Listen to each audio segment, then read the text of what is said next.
বাংলাদেশে নৃশংসভাবে কাউকে মারার জন্য হিন্দু জাগরণ মঞ্চ একটা প্রতিবাদ মিছিল বার করেছিল, তাতে পুলিশ লাঠিচার্জ করলো, গুরুতরভাবে জখম করেছে অনেকজনকে, 17 জনকে অ্যারেস্ট করা হয়েছে, তার মধ্যে 7 জন মহিলা। ভাবতে পারছেন বাংলাদেশে হয়েছে, প্রতিবাদ করছি এখানে সেটাও করতে পারবেন না। তার মানে সোজা ভাষায় এই সরকার বলে দিচ্ছে যা ইচ্ছে তাই করুন, আমরা বাংলাদেশের পক্ষে। আমরা যেভাবেই হোক এই পশ্চিম বাংলাকে ওয়েস্ট বাংলাদেশ করে ছাড়ব।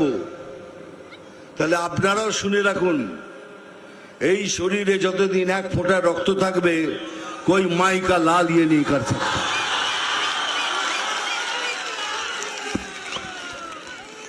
আর সেদিন আসছে, খুব তাড়াতাড়ি আসছে।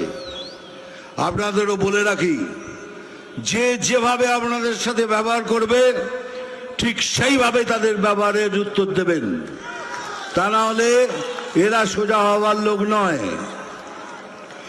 এরা তো দুর্নীতি করবে, এরা তো ওরা জীবনে যখন পয়দা হচ্ছে, জন্ম নিচ্ছে, বলে ওরে তোদের ঘরে আর একটা দুর্নীতি জন্ম করেছে,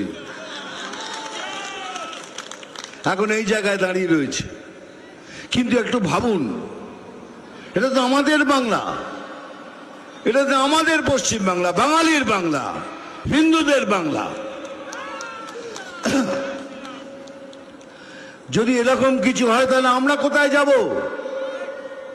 ওদের তো অনেক দেশ আছে চলে যাবার, আমরা কোথায় যাব?